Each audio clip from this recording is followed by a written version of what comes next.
story of a wonderful little girl who happens to be a genius and her wonderful teacher versus the worst parents ever and the worst school principal imaginable.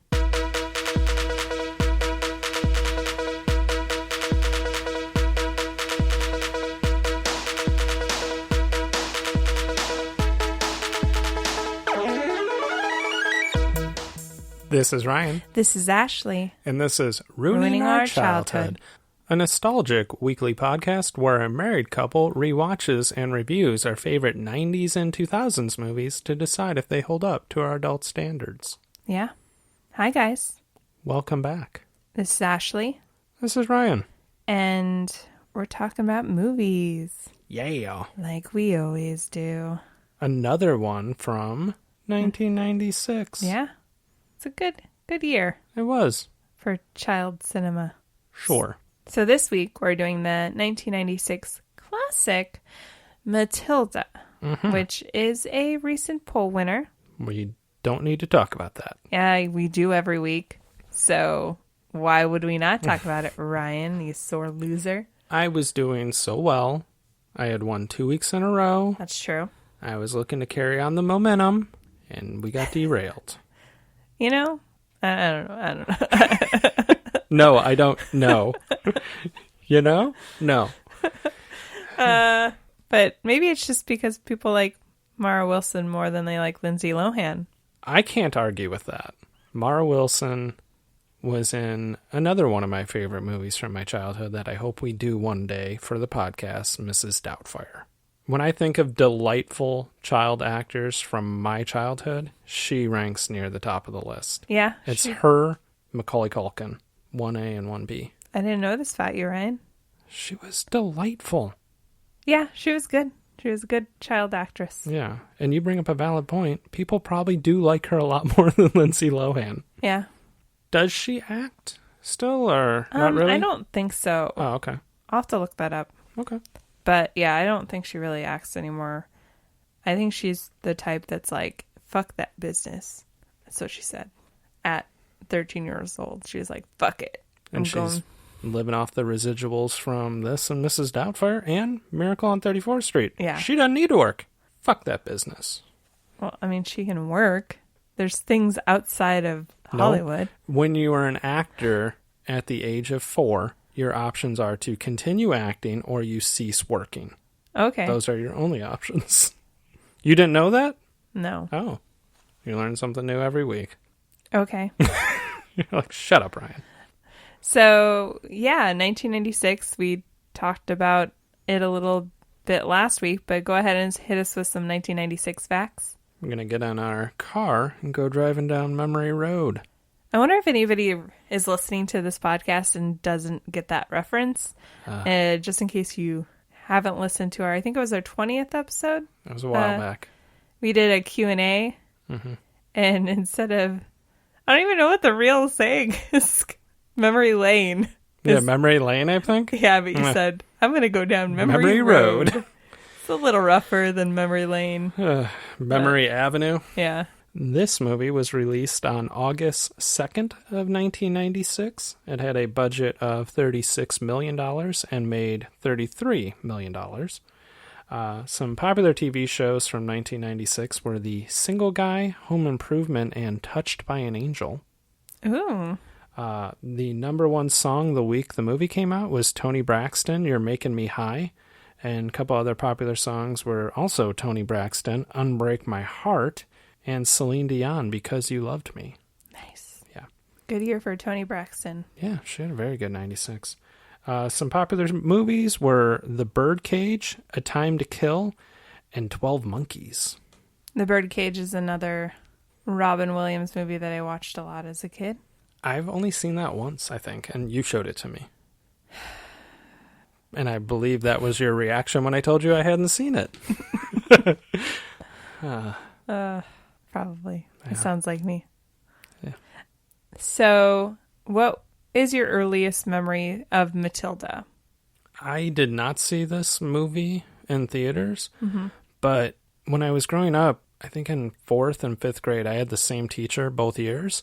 She would read us all the different Roald Dahl books. So Okay. she read us The Witches and Willy Wonka, or I think it's actually Charlie and the Chocolate Factory, is Yes. probably the actual novelization version, and read us Matilda. So I was a big fan of just the stories, and I remember seeing Witches, and obviously we love the Gene Wilder version of Willy Wonka, but somehow this one passed me by. I never saw it in theaters, and I don't think I saw it until you showed it to me maybe 10 years ago.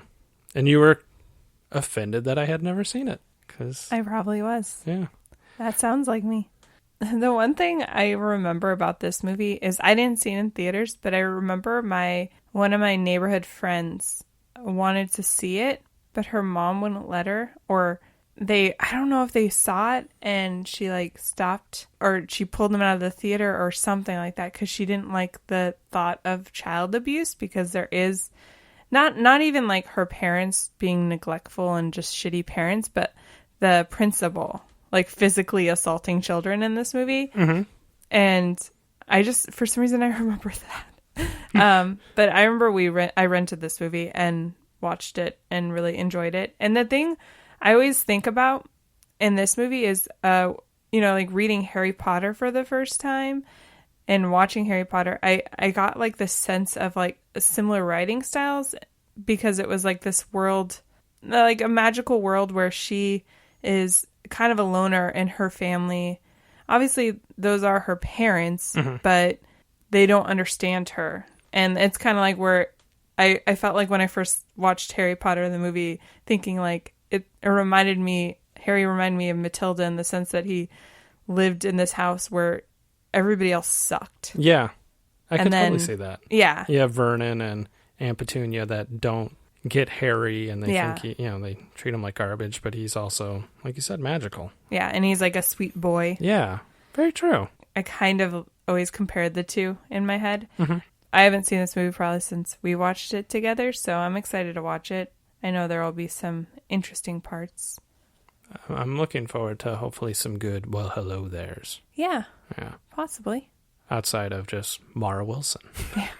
Well, we know like Danny DeVito directed this movie, correct? Yes. And he plays her dad, so there's at least one I remember.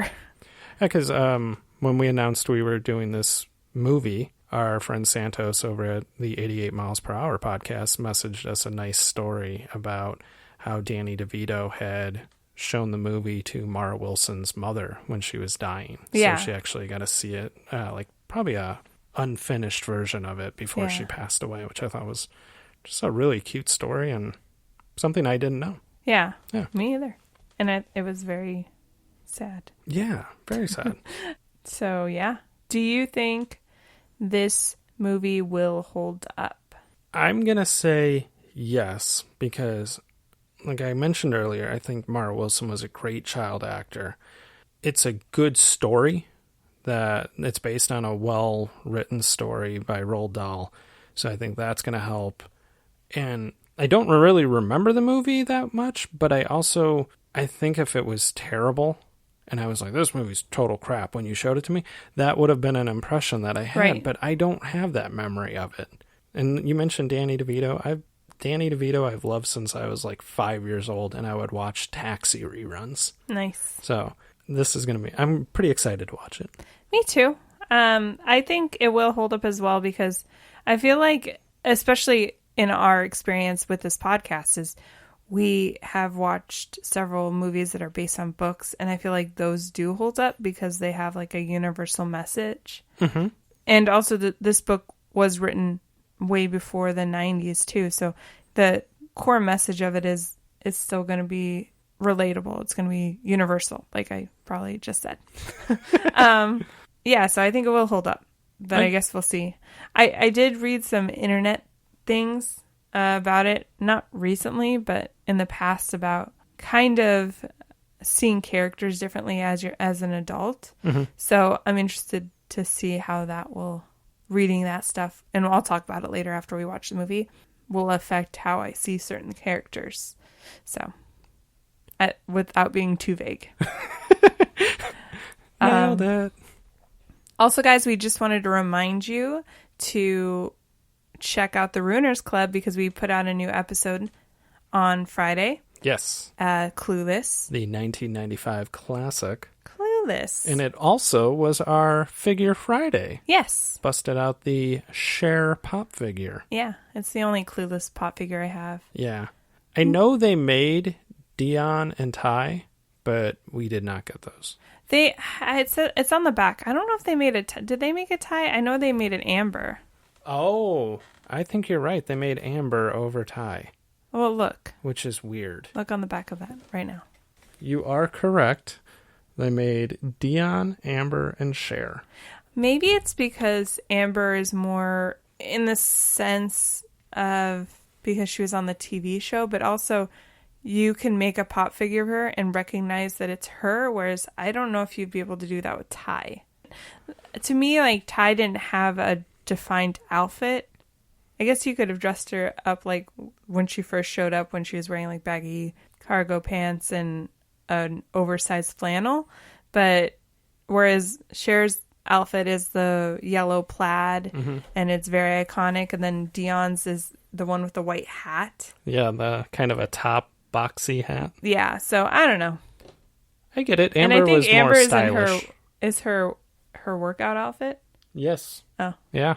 And also, we did put out the Shaun of the Dead, our first bonus-ode that we ever did a couple months ago for the Ruiners Club, out on our regular feed, you know, to show you this type of content you can get with the Ruiners Club. Yes. And hopefully that will get you motivated to sign up because it's free. Yeah. Right? And I don't think I mentioned the Figure Friday that was posted on our Instagram. I don't know that I said where it was. Oh, okay. Well, then you can edit this out. Okay. Well, if you didn't, then I won't edit it out. Yeah. And also, we are having a t-shirt contest also if you join the Ruiners Club. So there's so many benefits to joining this free club where you literally just have to sign up with your email. Yeah. You get bonus odes. Yeah. Membership card. Yeah.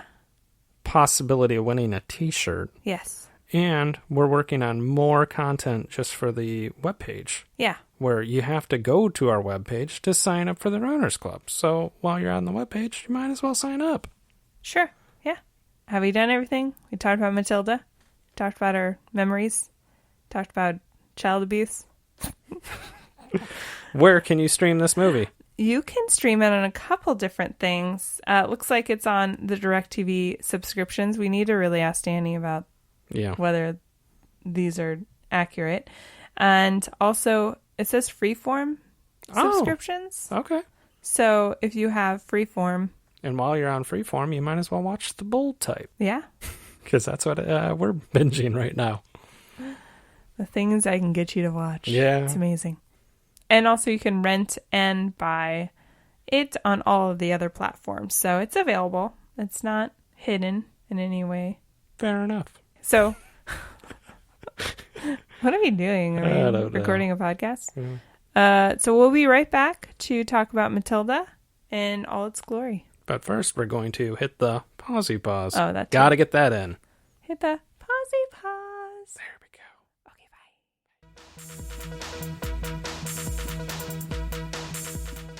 bye. Okay, and we're back. We just finished watching Matilda, and we're going to go ahead and break down our movie with our categories. Like we always do. There we go. And our first category is, Well, Hello There. Well, hello there. Where we talk about any cameos of famous or recognizable actors or actresses that we forgot were in the movie. And there was some. There was some. Yeah. Who was the first one you noticed? I guess we kind of talked about Danny DeVito at the beginning of this, but he does play the narrator / Mr. Wormwood, who is Matilda's dad. And he's, of course, from, as you mentioned, Taxi, Twins. Yep. Various other movies that I can't think of right now. Always Sunny in Philadelphia. Yes, that's a TV show. Yeah. And we've been binge watching Reno 911, and he was like the creator and executive producer of it, I believe. I think co-created it, maybe. Really? He's on one of the episodes at the very end. Oh, okay. He talked about something, and he's got a Reno 911 hat on and everything. Yeah. Yeah. Okay. Yeah. Sure.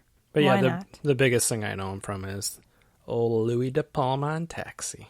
He's been in a bunch of things. Yeah. He's Danny DeVito. Yes, he is. I mean, he is very famous. who was your first one? My first one was actually, second one, because Louis De Palma, first one. Second one, his wife.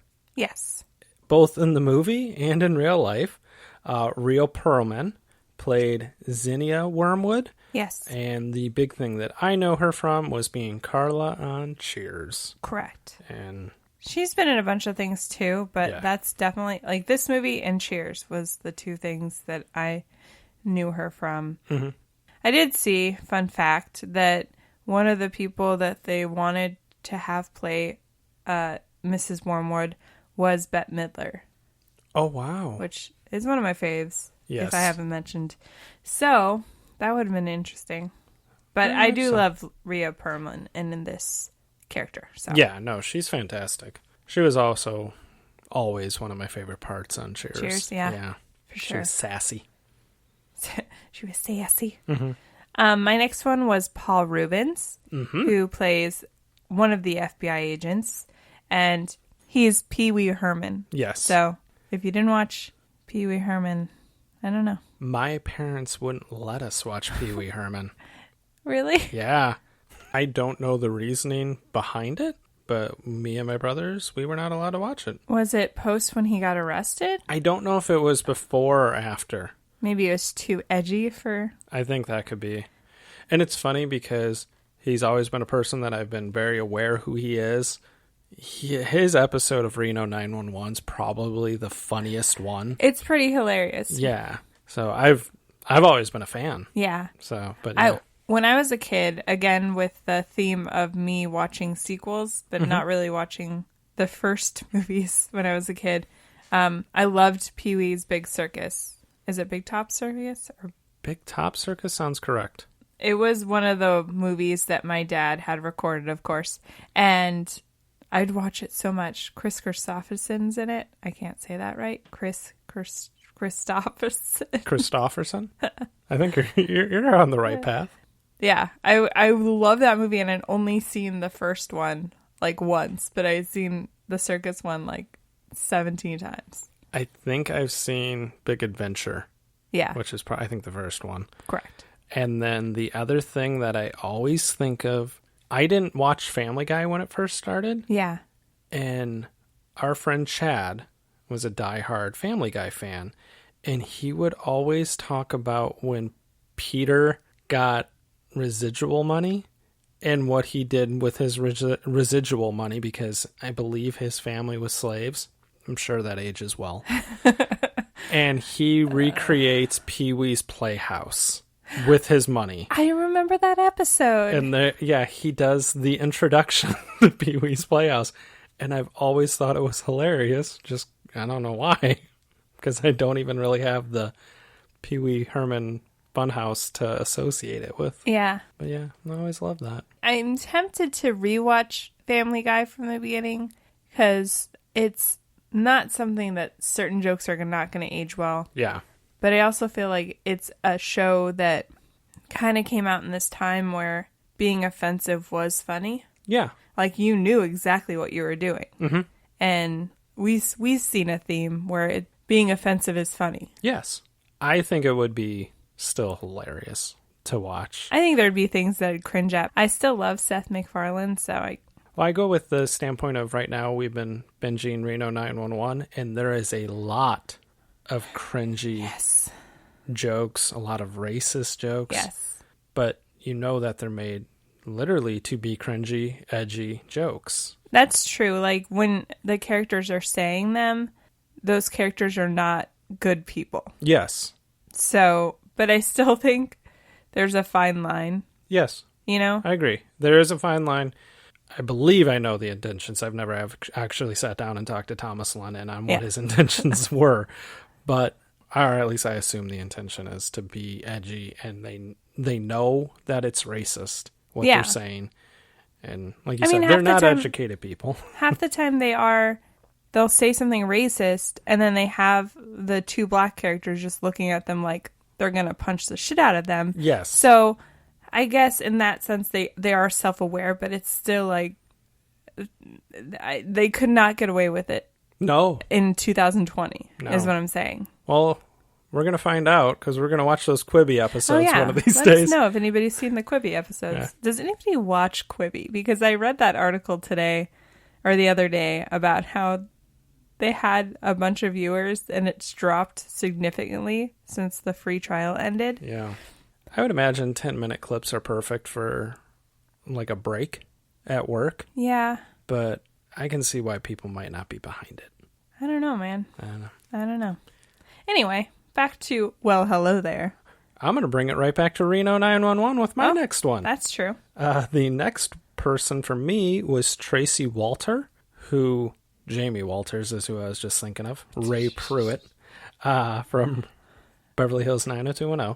But Tracy Walter plays Paul Rubin's partner, who's also just an FBI agent. He was Sheriff Walter Kevakevich on Reno 911, amongst other things. And the other thing that I was blown away to find out, he played Bob the Goon in Batman, which means nothing to probably 99.9% of the people. But when I was a kid, they made the Batman figures for the 1989 movie with Michael Keaton, and they made Bob the Goon's action figure. He was Joker's henchman. Mm-hmm. And he was awesome. He had a black fedora. He wore a black suit with a Joker patch on it, and when you pushed his back, he did a kick. Nice. And it was fucking awesome. And the fact that this guy played him blew my mind. He also was on an episode of Veronica Mars. Nice. Yeah, I just added that because that was... I'm going to keep an eye out next time we do a rewatch because we will, because we love it. But yeah, I actually could not place him when I first saw him. And you even went, do you know what he's from? And I was like, I don't know. And then I was like, Walter Kevakevich. Yeah, because we literally just have been watching Reno 911. Yeah. My next one is John Lovitz has a literal cameo as the game show host on the TV that the Wormwoods watch obsessively. The sticky money game. Yeah. It's like you're in a chamber. Yeah. There's money blowing around, but you got glue on you. Yeah. A little weird. I will say I was never a fan of John Lovitz, but I do not give him enough due after watching A League of Their Own. I can see why he was a lot more well-received. I know there's a lot of people that hold him in very high regard, like Mike Myers and Dana Carvey as far as SNL people. Right. And I totally get it now. Do you? I do. Who is your next one? Ladies and gentlemen, I had to pause the movie when I figured out who this person was. Also, you probably know who he's talking about. And side note, how does he not know this? Because he didn't watch this movie as a child. I watched it once, but the fact that when I saw that Pam Ferris plays Mrs. Trunchbull, I apologize, Mrs. Trunchbull, and I click on her Wikipedia, and the first thing I see is she was Aunt Marge in Harry Potter and the Prisoner of Azkaban. And I know all you people that have seen this movie go, yeah, Ryan, we all knew that. I didn't. I was blown away. And the minute she started screaming and yelling, I was transported to Prisoner of Azkaban. Because, fun fact, that is my favorite Harry Potter movie. That is. And when I just thought of her when she's blowing up and floating away. Yeah. And it was I remember seeing Prisoner of Azkaban for the first time and going, Mrs. Trunchbull? And then she's a bitch, too? Yeah. This lady's typecast. She's not, but... Mind blown, folks. Yeah. No. This movie, Matilda, is my introduction to Pam Ferris, and she was a horrible human being in this movie. So, I just thought it was funny. We're like, yeah, Ryan, why do you think I hated her? And this and that. I'm like, okay. The minute I saw her face, I had flashbacks of Miss Trunchbull. Yeah. My next one was Mbeth Davids. She plays Miss Jennifer Honey. Mm-hmm. And the things that I know her from is Mansfield Park. It was a movie. Okay. It came out in the late 90s, early 2000s. No? Nope. Okay. Hard no. She was in Mad Men and Grey's Anatomy, amongst other things, but mostly I know her from Mansfield Park and obviously Matilda. I looked her up because I thought she looked very familiar. Her last acting credit is Morning Show with Steve Carell and Jennifer Aniston over on Apple TV, which we're going to have to watch one of these days. Was also in Schindler's List. Okay. And she plays Mary Parker in the Andrew Garfield Spider-Man movies. Plays Peter Parker's mother. Oh, okay. Yeah, did not know that. I was like, she looks very familiar. I'm like, oh, she's been in a bunch of things. Yeah. Yeah. She's an actress. Yeah. And from what I understand, we're about to binge Mad Men. Yes. And I will see her again. Yeah. Ryan's never seen more than like 2 episodes, and No. there's nothing wrong with a little John Hamm, am I right? I totally agree. I was just thinking of it as the Reverend and Kimmy Schmidt, and I just started laughing. Okay. My next, or it's yours. That's my next Yeah. one. My next one is Jimmy Cars. Yes. He plays Bruce Bugtrotter, who's one of Matilda's classmates. Or not so much a classmate, I think he just goes to the school. I don't think he's actually in her class. No, I think he's a little older. Yeah. The big thing that I recognized him from, and right away when I saw his face, was he dances with Julia Gulia in The Wedding Singer. Yes. Drew Barrymore's character. Yeah. I know him from this movie, but The Wedding Singer, we did it as an episode. Check it out. But yeah, he doesn't have a lot of credits. He only has like 4 credits, but those 2 movies are 2 of them, so. Nice. Yeah. And for anybody not knowing who Bruce is, he's the kid that had to eat a huge-ass chocolate cake, which I'm sure we'll talk about. Yes, we will. Did you have anybody else? I have nobody else. I just wanted to mention, earlier I said, does Mara Wilson still work in Hollywood? And I looked her up, and she, a few years ago, did an episode of Broad City, and she does voice work. She did a voice for BoJack Horseman and multiple episodes of the Big Hero 6 TV show. Nice. So, yeah. I didn't know that. Yeah, I thought I'd throw that out there. Nice. Yeah. She does have a good voice. She does. I think I've seen like one like interview with her as an older person, but just as a kid. Most eloquent speaking child in the history of cinema, bar none. For sure. I would like to say so. Yes. Prove us wrong, guys. And here they come with all the this person, Dakota Fanning, this person. I mean, yeah, it's a good one. She's no Mara Wilson, sorry folks. Hot take, I know. Do you want to move on? Yes.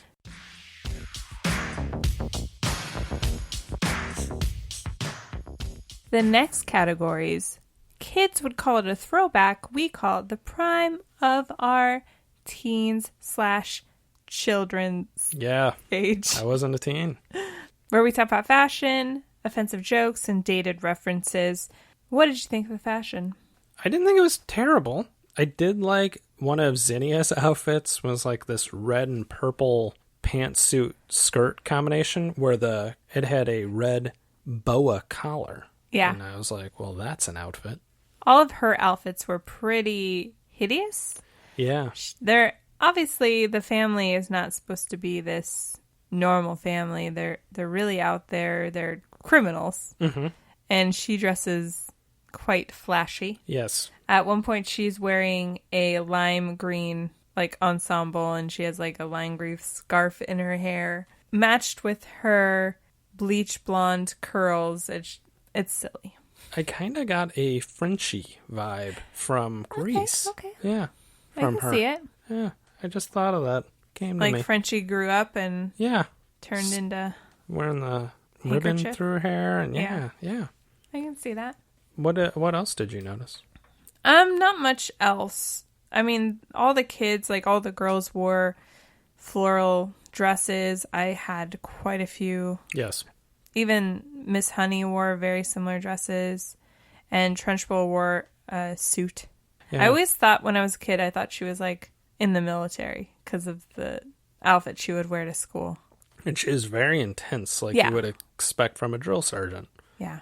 Yeah, I noticed at one point she was just wearing an Olympics 1972 shirt. Yeah, and she liked to shot put, which I did when I was a freshman in high school because my brother forced me to join the track team because they didn't have enough female throwers.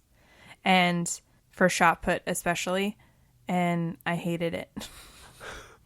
They made us run so much, and I'm like, but I'm just throwing things. Why do I need to run? I was also a thrower junior year. Uh-huh. I just did discus and shot put, which was kind of silly that I waited to junior year because my brother was also a thrower. Yeah.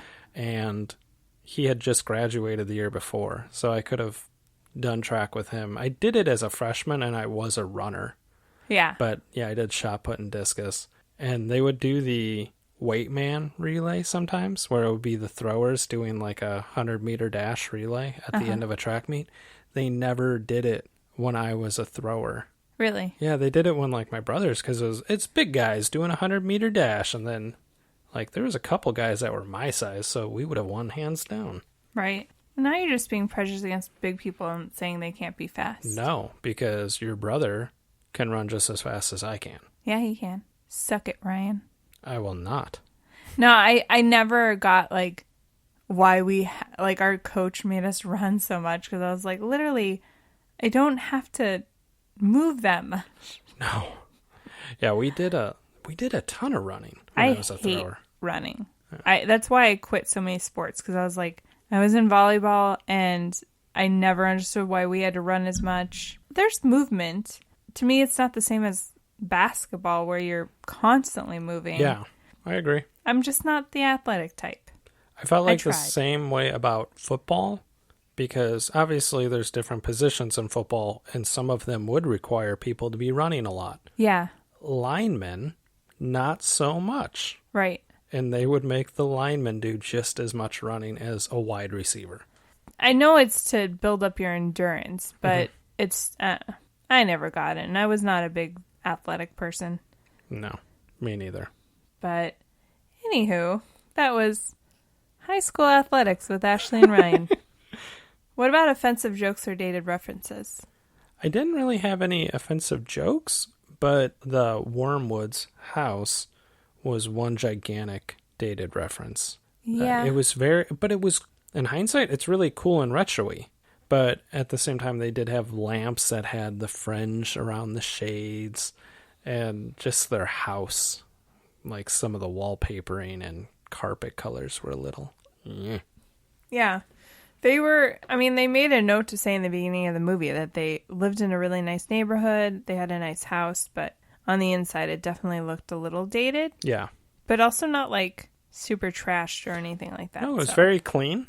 I did like a lot of the scenes when they were doing family time, which was watching TV as a family. They had TV tables. Yeah. Yeah.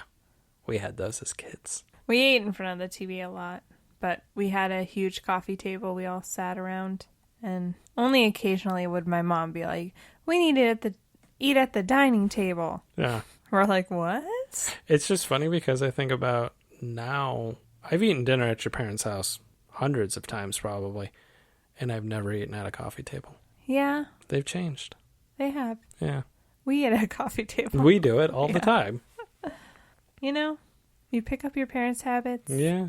Did you have any dated references or offensive jokes? I mean, it's a kid's movie. Everything that came out of Miss Trunchbull's mouth was super offensive in a way. Not like they weren't making like racist jokes, or it was just offensive to children. Yeah. You know, it was just her insulting children all day. Everything that came out of her mouth. I did have a bit of a flashback. I felt like they used the word twit as an insult in the movie a lot. And I want to say Witches does the same thing. They use twit a lot. Okay. So it kind of, that took me back to being in 4th grade and my teacher reading those books to us. That movie scared me so much. Oh, that movie's fucked up. The only other thing I had in this area was just at one point, Matilda and Miss Honey break into Miss Honey's house, which Miss Trunchbull lives in. I keep saying Mrs. They're both Miss, because she's turns out to be her aunt, and there's a portrait of her, and Matilda's like, whoever painted this must have had a strong stomach. Like, she's some sort of really hideous creature, and I'm like, she's not great looking, but it's not like she has like 10 eyes on her forehead. Yeah, she's just a person. Yeah.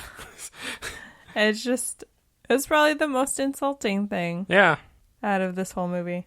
Other than whatever came out of Miss Trunchbull's mouth. Yeah. Just like, you wanted her to get married, apparently. Yeah.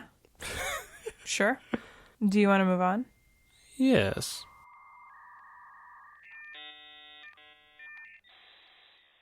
Our next category, we're going to go ahead and get our camcorder out with some full-size VHSs to do some videotaping and talk about some technology. That was the FBI agents, right? Yep. It's funny to me because they're not very covert No. at surveilling Mr. Wormwood. I can't say Wormwood. Yeah. And Matilda says several times, there's cops outside. And of course her dad's just like, you're an idiot. What did they say they were? Like boat salesmen? Speedboat salesmen. Yeah. I agree with you. They were not very covert. They had a portable TV that they were watching at one point. A lot of their equipment was huge. Yeah. They had a camera with a massive lens. They were kind of just a bad technology category in themselves, the That's FBI very agents. Yeah. But it was the 90s. Yeah. You know. I agree. The only thing I noticed in this category was in the scene where Matilda's putting peroxide into her dad's hair oil. Mm-hmm. His alarm clock goes off, and it's just this analog alarm clock that has dice all over it. It's horrible. Yeah. But amazing at the same time. It was pretty hideous. Something you would see in like a Las Vegas tourist shop. Yeah. I think. Yeah. Or any movie set in Las Vegas in the 60s. Yes, Yeah. for sure. The only other thing that I noticed that was kind of technology, they didn't even use this phone. There was a couple other phones that they used. There was a corded one and a cordless telephone. Mm-hmm. But the Wormwoods had this real fancy gold corded phone like in their living room. Oh. It reminded me of something from like the 60s. It was super nice looking. I think a lot of their stuff was probably from the 60s. Yeah. Yeah. Very true. Because I feel like most of the plot happened at the school, I would say. Yeah. There wasn't tons of technology. No. I did have a little flashback when they showed our classroom and the kids had the name tags on the front of their desks. Yeah, and they had the desks that were just basically cubbies, not the ones that With the lifted lid. up. Yeah. I hated the cubby ones because it was hard to organize them. The cubby one actually made me keep my desk cleaner for that exact reason. It was very hard to find stuff if it wasn't clean. When I had the flip top one, I would just throw stuff in there. Yeah. Yeah. I was a messy desk person anyway, but I tried to keep it clean. I tried. Some year, I felt like in high school, and not high school, but middle school, I was very good about it, but childhood, terrible. You had like desks in middle school? In like 7th and 8th grade, we still had a desk in our homeroom where we could keep our stuff in there. They would just turn them around so the cubby faced out so people couldn't go through your stuff. Oh, we didn't have desks in junior high. We had lockers, like big children. Did not have lockers till I was in high school. And I went to a shittier school than you did. Yeah. Well, then when I got to high school, we probably had 700 lockers for 2,500 students. Oh.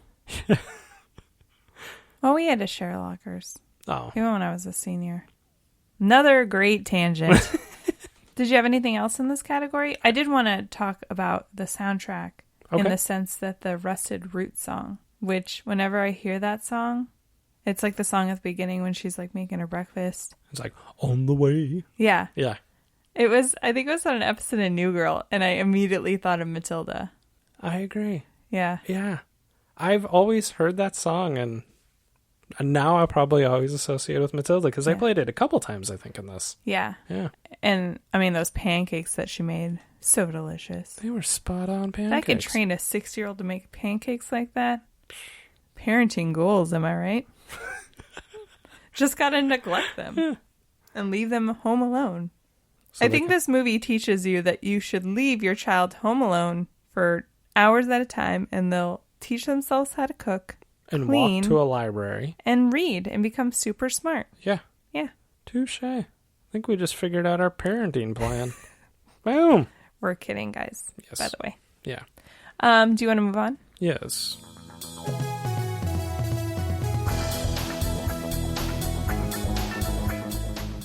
The next category is called Is It Even Good? Where we talk about the plot holes, and the funniest and cringiest moments of the movie. What did you think about the plot? I'm sure there's plenty of kids that felt like it was believable as far as like their parents neglect them. They have to go to a school where it's a horrible teacher. Well, yeah. I mean, that's just normal life. One part of the plot, like just a very minor plot point that I thought was funny, was Matilda's parents are super concerned about porch pirates stealing packages from outside their home.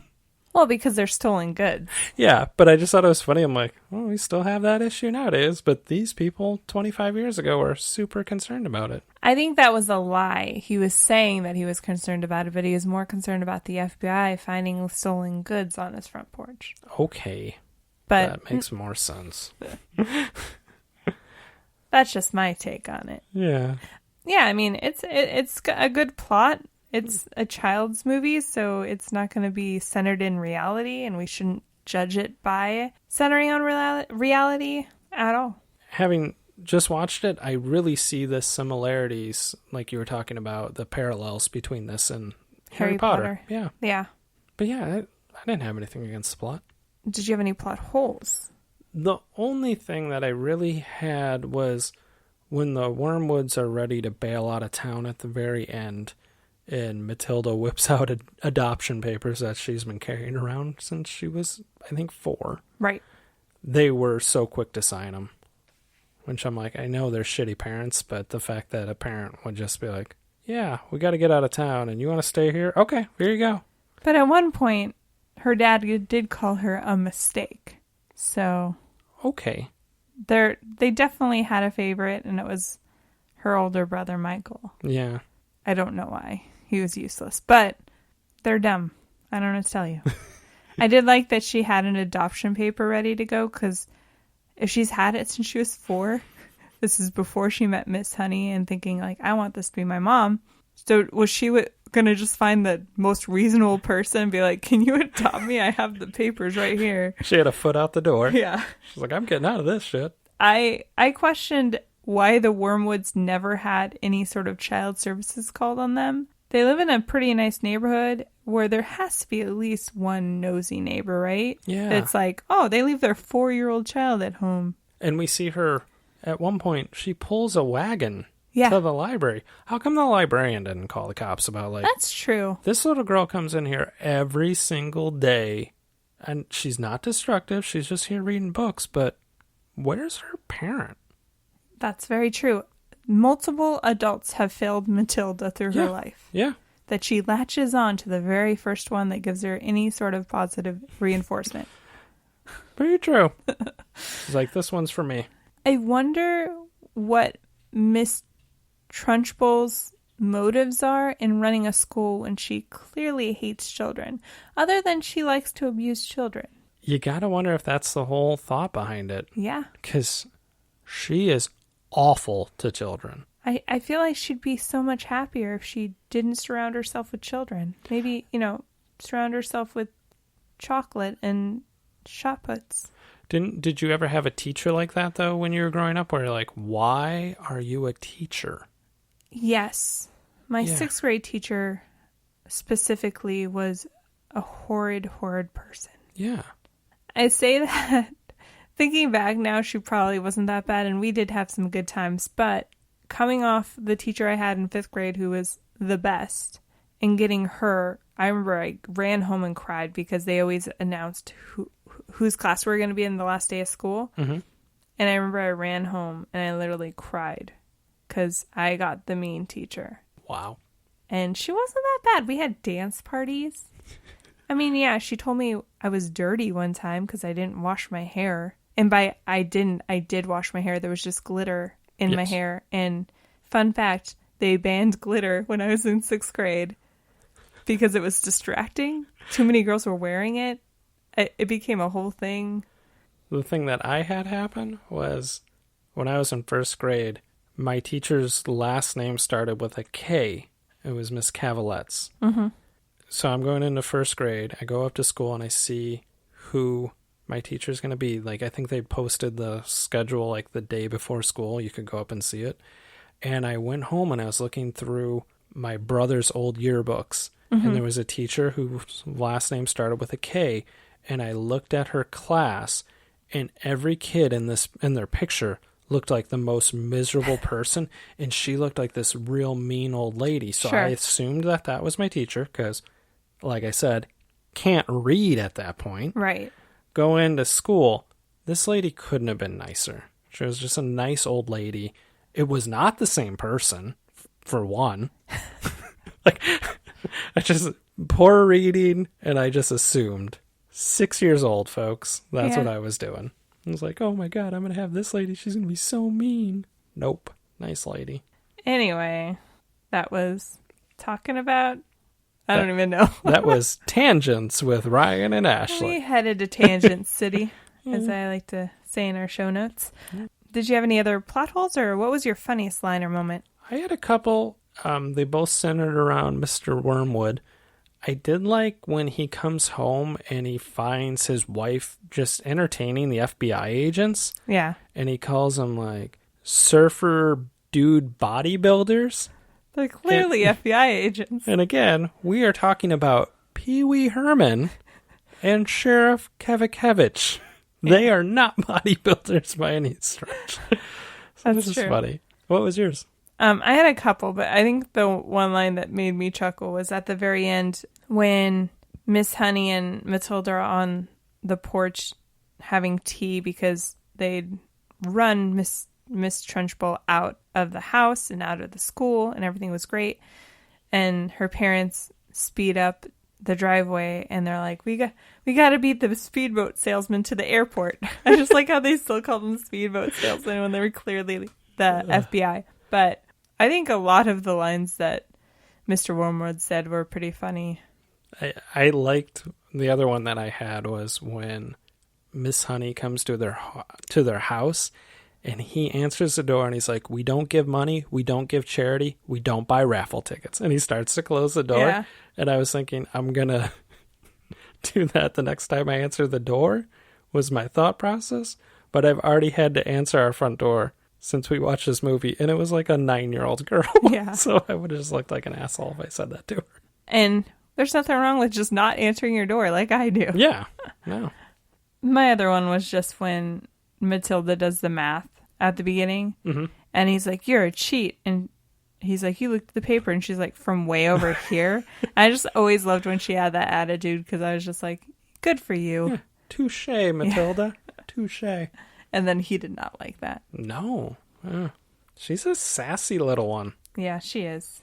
But you know what? I think about the other big movies I know Mara Wilson from. Her character's always sassy. She pulls it off. Yeah. That there's a reason she was the it child for a while. Yeah, for a good 3 or 4 years there, she was the go-to. She was definitely like somebody I remember just seeing so many times and going, man, this girl's in everything. Yeah. And she's probably only in like 4 movies that I saw. Yeah. But what was your cringiest line or moment? Anything involving Miss Trunchbull, but specifically her grabbing a child by her pigtails and hammer throwing her. And for a second, like, she spins this girl around, let's go, hammer throw style. The little girl's flying, and you see a wrought iron fence with points on the top of it. I was like, oh my God, this child's going to get impaled. Yes, in a darker movie for sure. Scary shit. That's the thing that I do remember. I talked about how my friend's mom didn't want her watching this movie because of the violence towards children. And I remember watching it, I'm like, okay, well, maybe she has a point. You know? She might be onto something. It's a little aggressive. Mine was just the whole cake eating scene. Because just watching it today, I was like, that cake looks delicious. Like the piece that he eats, the first piece he eats, I was like, chocolate cake sounds delicious. And then 2 minutes later, I was like, never mind, I never want chocolate cake again. Because, first of all, he has to eat it, and then they get really close up in his face about it. And I'm not a big fan of people's mouths when they're eating. I don't like looking at people's mouths, you know? No. I agree with you on the cake looked delicious. Yes. But then the other thing, when they bring out the whole thing and you're like, you have to eat all of this, I immediately thought of Troy Barnes on Community when he's eating the gigantic chocolate chip cookie. And he's like, oh, my stomach hurts. I guess too much of a good thing can be bad. Yeah. Like, he immediately like, I was like, oh, that kid's probably thinking the same thing. He's like, too much of this cake? This And could Jeff's be like, bad. you think? Yeah. And then I also liked in that scene where Trunchbull was like, her blood, sweat, and tears went into this cake. And it was like this old crotchety lady, and she was like sniffling, and I'm like, ew. Ew. That's not sanitary. Gross. Did you have anything else you wanted to talk about? I had a couple. I want to just say Miss Trunchbull would have made an amazing Batman villain. Sure. Because I felt like, you know, Two-Face, he flips a coin. Mr. Freeze has like a freeze ray gun. She could have like ran around with a shot put and a javelin. That's a good Batman villain. She can throw small children. Yeah. Very, very easily. That would be dark. All of a sudden Batman's like chasing after her and she's just chucking toddlers. Oh, God. Oh, God. I did want to note the B plot of Miss Honey's childhood was super dark. Yeah. That her mom passed away, and then her aunt moved in, and then her dad mysteriously died. Possibly committed suicide? AKA Miss Trunchbull killed him. Killed him. Yeah. That's dark. And then she broke her arm at one point because they mention it later. Yeah. Shit was dark. These were children's books. I know. You know? I don't even know what to say. I noted that. I was like, this is really dark. I like that Matilda, when she's learning to harness her powers, the first thing she does is use it to feed herself cereal without using her hands. I mean, I would do the same thing. That would be the first thing you did? Yeah. You did like cereal, so yeah, I guess, okay. I miss cereal. Yeah. Yeah, no, I would definitely do something similar. Or how she danced around and just moved shit. That sounds fun. I would move stuff, yeah, for sure. Even if it was just picking up a pen. That's her only power, bud. I know, but I would just be like, I can move this toy. And there it goes. And just so we're clear, I just looked at the wall and squinted like it was going to move the item. You went to the Mara Wilson acting, psychic ability acting class. I did want to note that I felt like this could have easily been a supervillain origin story if it wasn't for Miss Honey intervening and giving her a good adult role model, because she is very black and white at first. Yeah. Like when her dad mentions that when people are bad, they must be punished. And she took that as, I can punish you for being an asshole to me. I mean, all she did at that point was dye his hair and then glue his hat to his head. Fedora, yeah. But when she had psychic abilities, that could have been a recipe for disaster. I'm surprised she didn't murder Trunchbull. That's a good point. Right? Yeah. Think about it. Thank God for Miss Honey. Yeah. Because her first major thing that she did when she found out she had telepathic abilities was to go to Miss Trunchbull's house, scare the shit out of her, and also steal some chocolate and Miss Honey's doll. Yeah. But yeah, think about it. That could have been real dark. Yeah, for sure. Well, I got one more, and it's not nearly as dark. After Matilda and Miss Honey have moved in together, they have rollerblades on, and they're rollerblading on carpeting in their living room. And I was like, who the fuck rollerblades on carpet? But then I thought about Terry on Reno 911 rollerblading on grass the other day. And even the two cops, when he's like taking off, they're like, I've never seen somebody rollerblade on grass before. He deserves to get away. It's really hard. I hated, when I was a kid, I was really into rollerblading for a hot minute. We moved from basically a city to a more rural area, and my driveway and streets were no longer paved. They were dirt. Yeah. And trying to rollerblade on that, I did try. Yeah. Luckily, we had a 3-car garage, and when we first moved in, we didn't have a lot of stuff in there. So I literally just rollerbladed in circles in the garage. I did it in the garage because the cement in the garage was really smooth. Whereas the sidewalk cement, like you had the control joints every 4 feet. So those, I didn't like that. But then also, I would go to my aunt's house when I was a kid and spend the night. And they had this massive unfinished basement. So it was just clear open. And it was huge. Yeah. Me and my brothers would rollerblade just laps around there. It might as well have been a skating rink. That's awesome. It was awesome. Yeah. But yeah, I have good memories of rollerblading in our basement. I remember when I had like my first surgery on my leg, after that trying to go ice skating and rollerblading, and I couldn't anymore, and it was really sucky. Yeah. And I haven't done it since. I was always fascinated that I could rollerblade, but I could not roller skate. It's different. Yeah. It's weird.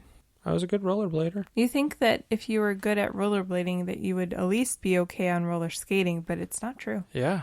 You couldn't pay me to roller skate, but if you were like, hey, Ryan, let's go rollerblade right now, I'd be like, okay, I can do that. Yeah. Probably fall down a few times, but... I'd like to try again. Yeah.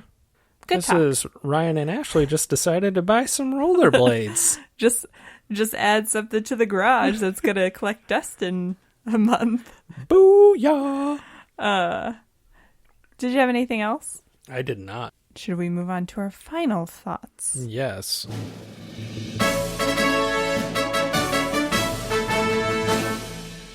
As always, it's award season here on Ruining Our Childhood. We give 2 awards out every week. The first of which is a valedictorian to the Nicolas Cage Online School of Bad Acting. Who did you give your award to? I went back and forth. There was a couple of children that weren't super great, but I did end up giving it to Michael, who plays her brother, Brian Levinson. Which, fun fact, one of his other movie credits is North, the Elijah Wood movie that you've never seen. Nope. Anyway, he was just pointless. Like, he didn't even have a strong personality like her parents did. Yeah. And he only had one insult. I gave it to the same person. Okay. And I thought the same exact thing. I didn't think he brought anything to the movie.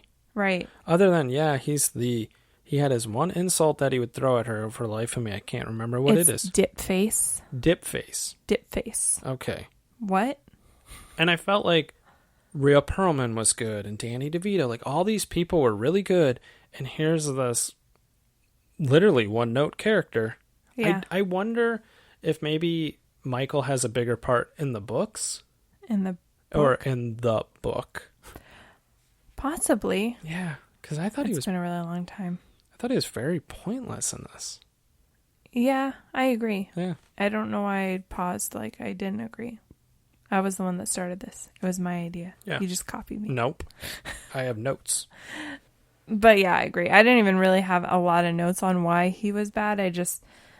I almost gave it to the little girl that Trunchbull swung around because I thought, I don't know. She was a little robotic in her line delivery. Yeah, but then I felt bad because she got thrown around, so. She almost got impaled on a fence. Yeah. Yeah. I'm surprised her braids didn't get ripped out of her head. Logistically, that's probably what would happen. Yeah. This movie, again, would get a lot darker than it already is. And a child got their hair ripped out. By a principal. Also, I'm sorry, are we to assume that all of these children's parents that sent them to the school are exactly like Mr. Wormwood and Mrs. Wormwood, where they could give a fuck about their kids? Good question. I mean, they kind of addressed it when the one older girl talks to them, and she's like, "My parents wouldn't believe me if I told them I was being abused at school." Wow. And you're like, shitty parents. Shitty. Again, the theme of this week, so it fits. There you go. There you go. Do you want to do the next award? Yeah. And by you, I mean me. Yes. I just was trying to ask if you wanted to move on. The next award is the Thomas J. Hanks Award for Exceptional Acting. Who did you give your award to? I went back and forth between Mara Wilson and Danny DeVito, and I settled on Mara Wilson because she has to carry more of the movie than Mr. DeVito had to. But we talked about earlier, she has very good line delivery. And she was just delightful. I agree. I also gave it to her. And one of the main reasons I gave it to her was because I don't know if I could imagine any other child star at the time being able to pull off such an eloquent character for her age. Yeah. Because she's supposed to be this very well-read child. Mm-hmm. I mean, Mara Wilson was able to do that. Yeah. I'm not saying that there wouldn't be anybody, but to me, that's the person, I would think. I agree with you, because at that point, she was like the quintessential child actor. Yeah. I mean, if they had waited a few years, they could have made this movie with Dakota Fanning, 7 or 8 years later. Right. But at this time, yeah, she was the go-to. I did read early on that one of the people they wanted to get, or one of the peoples, is Mary-Kate and Ashley Olsen. They were taping It Takes Two. Ooh. Yeah. Which we were just talking about. That will be done at some point on this podcast. Some Gutenberg. Goots, which I could definitely see them pulling it off because they're amazing. Or they were amazing. I think they're still alive. They just don't act. I made it sound like they're dead. I'm going to go ahead and say I think Mara Wilson was a better actor. Okay. Hot take. Ryan. Hot Ryan, take. okay. Yeah. Who was multimillionaires? Who quit acting when she was 12? That's true. Multimedia empire, Ryan. And that they lucked out and they got cast when they were like 1. How dare you? Yeah, I went there. How dare you? There's a reason the Olsen twins don't act anymore. Because they can't. Oh! I think Mary-Kate's a decent actress. And whichever one was on Weeds was good. That's Mary-Kate. Okay. Anyway, I almost gave mine to Pam Ferris because I just thought that this character, it just really, she was amazing. She was scary. I remember being literally scared of this woman when I was a child. Mm-hmm. And being afraid that I was going to have a teacher like her. I can't argue with that. She was very good in this. Yeah. Yeah. Oh, I do have a question for you. Sure. Who's worse, Trunchbull or Umbridge? Wow. Umbridge. Oh, yeah, for sure. I agree. I feel like... I think Umbridge, if she could have got away with murdering a child, she would have. Oh, I'm sure she probably did. Yeah. You didn't know about it because she wasn't... Trunchbull was open with her violence. Correct. Whereas, she owned her bitchiness. Umbridge was a fake-ass bitch. She tried to hide that about herself. She was that person that was like, I'm not a bad person. I'm not a bad person just because I want to cleanse the world of mudbloods. I'm not a bad person. Yeah. Yeah. No, she was definitely worse, but I just thought... That was a good question. Yeah, thank you. Our friend Taylor is going to love that. I guarantee it. I did have some trivia. Ooh, hit me with it. So, I already said the Mary-Kate and Ashley one, so... But another person that was auditioned for the role and actually turned it down, allegedly, was Mariska Hargitay for Miss Honey. Ooh, okay. Yeah. And I did also see that they are... And I knew this, but I kind of forgot about it because, I don't know, it just seems like I don't know what's going to be made and when it's going to be made these days, but Netflix bought a lot of the Roald Dahl properties, and they are making a Matilda TV show or movie. Okay. But more based on the Broadway play. Okay. And Ralph Fiennes is attached to play Miss Trunchbull because apparently in the play they have a man play her. Some might even say it's Rafe Fiennes. What did I say? You said Ralph. I say Ralph because it's spelled Ralph. My brain just, Bringing it back to Harry Potter. Yeah, Voldemort. Yeah, so we'll see if that happens and when it will happen. Moving along. Did this movie hold up to your adult standards? I think it did. I think it's still really enjoyable to watch. And aside from the blatant child abuse, it's a good movie. Okay, You're signing yourself up for it, too, by the way. Like, you know it's going to happen. So yes. I think it held up in that sense, and also because it didn't rely too heavily on saying it's like 1996, and these are all the things, and here's the fashion, and here's the music, you know? Yeah. No, I agree. I agree 100%. It was a really good movie.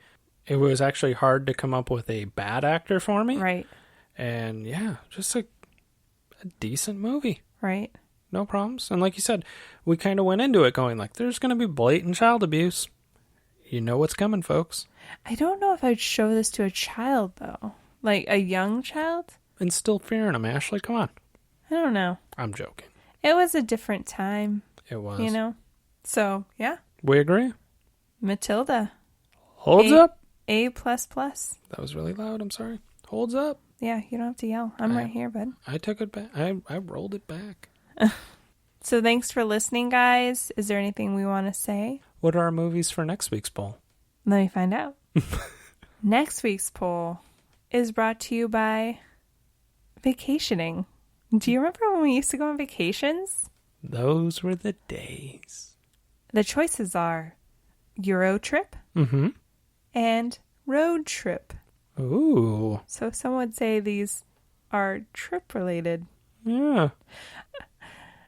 Fun fact, I used to think those were sequels, by the way. Just because they Really? have the word trip in them. Like, think of all the movies that you could think are sequels because they have similar words in them. And then College Road Trip with Raven Simone. Was that, you were thinking the third one in the trilogy? No. Oh. But I did watch that movie.